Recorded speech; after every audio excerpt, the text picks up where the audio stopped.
Now, when you get these tests, it's really important that you don't just keep them under the lock and the key, because anybody can take them away. We want to make sure they're safe. We recommend a safe. I think it's safe to say that we don't want these tests getting on the streets, so abide by the rules to guarantee that the best employees are in your department.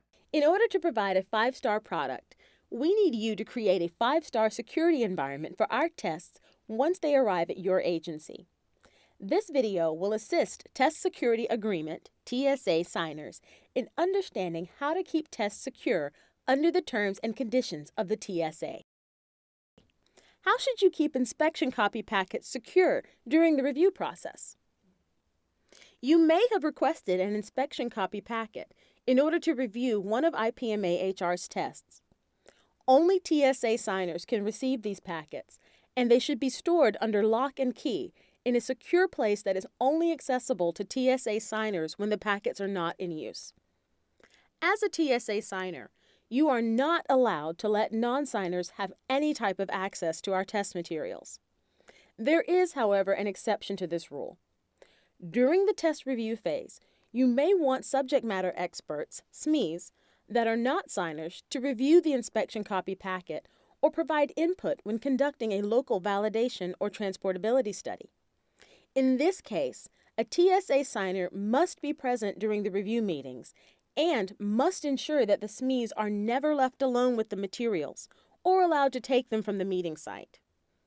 Packets should be returned to IPMA-HR, destroyed by incineration, or shredded within 60 days of receipt.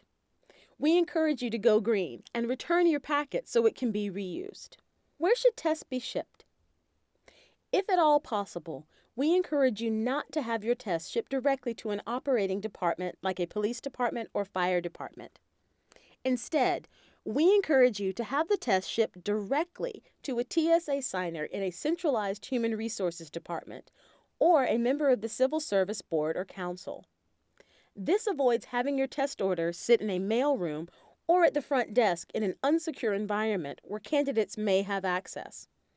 Although not a requirement, taking this action would certainly increase security because there would be more control over who receives the shipment. What should you do when your test order arrives? Be aware of the date your tests are to arrive and retrieve your test order as soon as it arrives. Mailrooms or front desks are not considered secure areas, and the test order should not be unattended for a long period of time. If possible, let the person who is most likely to sign for the test order know that you are expecting confidential materials and ask that person to contact you when the shipment arrives.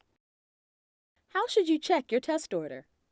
The first thing a TSA signer should do when the test order arrives is to open the shipment and make sure the test order is complete and that they have everything they will need for administering the test. How should tests be stored? All test materials should be stored in a manner that will prevent unauthorized persons from having access to them.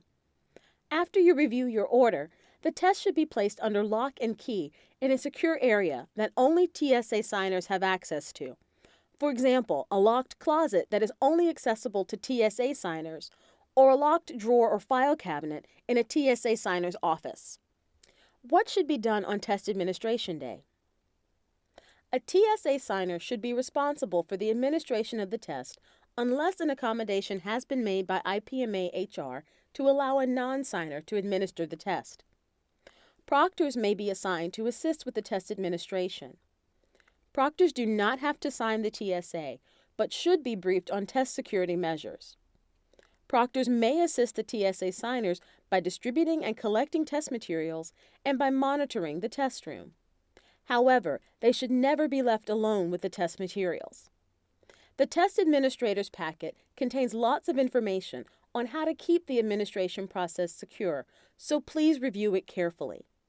It also includes a copy of the actual test, so it should be kept under lock and key when not in use. At the end of the test session, make sure to collect the test booklets, answer sheets, and any used or unused notepaper. Used notepaper should be considered test material and should be shredded. Count the test booklets and answer sheets before dismissing the candidates to ensure you have all the materials. Proctors should be briefed on this information prior to the test administration. What should be done after test administration day? TSA signers should handle the scoring of the answer sheets, whether you use an electronic scoring provider, hand scoring, or your agency scoring machine. Unused test booklets, tips, and supplemental materials, such as answer keys, stencils, and DVDs, may be returned to IPMA-HR or may be kept for future use. If the test materials are kept for future use, the TSA signer should ensure that the tests are kept under lock and key in a secure place where only TSA signers are allowed access. Used test booklets should either be returned to IPMA-HR or destroyed by the agency by means of incineration or shredding. Agencies required to have review and appeal procedures may retain the test administration packet during the protest period. This should also be kept under lock and key. Candidates are not allowed to review entry-level tests. The test administration packet contains very specific instructions for conducting candidate reviews and item challenges for promotional tests. Be sure to review them carefully. As a TSA signer, you are not allowed to let non-signers have any type of access to our test materials. The one exception to this rule regarding candidate reviews is if you need to consult a SME to assist in resolving a candidate item challenge. In this case, a TSA signer must be present during the question review process and should ensure that non-signers are not left alone with the test materials and are not allowed to remove the test from the signer's purview. The TSA is a legally binding contract between you and IPMA-HR to ensure our tests are kept in a secure manner. Security expectations for all of our test materials and publications will be clearly marked within each of the documents you receive. Please read this information carefully to ensure that the test materials do not get in the wrong hands. This video only covers keeping your test orders secure. Many other terms and conditions are covered by the TSA, and all signers should read and understand these requirements before signing the agreement.